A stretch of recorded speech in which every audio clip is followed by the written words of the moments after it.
এটা সয়াবিনের কোপ্তা কারি করবো আমি। সয়াবিনটাকে পেস্ট করে নিয়েছি, একটু কর্নফ্লাওয়ার মিশিয়ে নিয়েছি, অল্প একটু লবণ মিশিয়ে নিলাম। সয়াবিনটাকে আমি বাসমতি রাইসের সাথে আর এলাচ লবঙ্গ দারচিনির সাথে এটাকে সিদ্ধ করেছি, কারণ হচ্ছে স্মেলটা খুব ভালো আসে তাই। এবার আমি এর সাথে বিভিন্ন মশলা এবং পেঁয়াজ রসুন আদা লঙ্কা বাটা মেশাবো।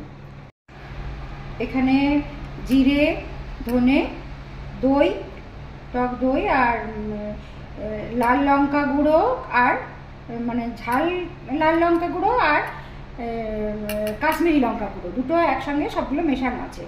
এটা আমি এই কোপ্তার মধ্যে অল্প নিয়ে নিলাম আর কারির মধ্যে এটা দিয়ে দেবো। এটার মধ্যে পেঁয়াজ রসুন আর আদা লঙ্কা বাটা দিয়ে আমি এটা কর্নফ্লাওয়ার দিয়ে এটা ভালো করে একটু এরকম করে হাত দিয়ে মেখে নিলাম। কোপ্তাগুলো আমি এইভাবে গোল গোল করে ভেজে নিচ্ছি তেলে। কোপ্তাগুলো আমার ভাজা হয়ে গেছে, এবার আমি এগুলোকে তুলে নিচ্ছি।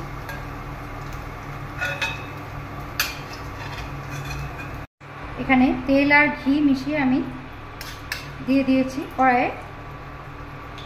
এবার গরম মশলা আর শুকনো লঙ্কা ফোড়ন দিলাম।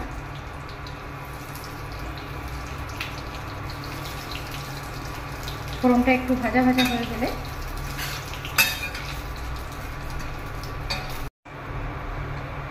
কড়াইয়ের মধ্যে রসুন দিয়ে দিলাম, তারপর পেঁয়াজটা দিয়ে দিলাম, পেঁয়াজ কুচিটা। এবার এটা একটু সাঁতলাবো, তেজপাতাটা দিয়ে দিলাম। এবার এখানে আদা লঙ্কা জিরে ধনে দই সব মিশিয়ে একটা পেস্ট তৈরি করা আছে, এটা দিয়ে দিলাম। একটুখানি জল দিয়ে দিলাম, মশলাটা পুড়ে যাবে না হলে। এরপর এটা আমি কষাবো। কষানো হয়ে গেলে এটার মধ্যে আমি পরিমাণ মতো লবণ দিয়ে দিলাম, অল্প একটু চিনি দিয়ে দিলাম। এটাকেও নিরামিষও করতে পারেন, নিরামিষও যদি করেন ভালো লাগবে খেতে। এটা কষানোর পর এটা কষানো হয়ে গেছে, সব মশলা নুন সব দেওয়া হয়ে গেছে। এবার আমি এই কোপ্তাগুলো এর মধ্যে দিয়ে দেবো। এই কোপ্তাগুলো আমি দিয়ে দিয়েছি। এবার সামান্য একটু জল দিয়ে দিয়েছি। এবার আমি এটাকে আঁচটা কম করে দিয়ে আমি ঢেকে দেব। এটা আমি ঢেকে দিলাম কিছুক্ষণ।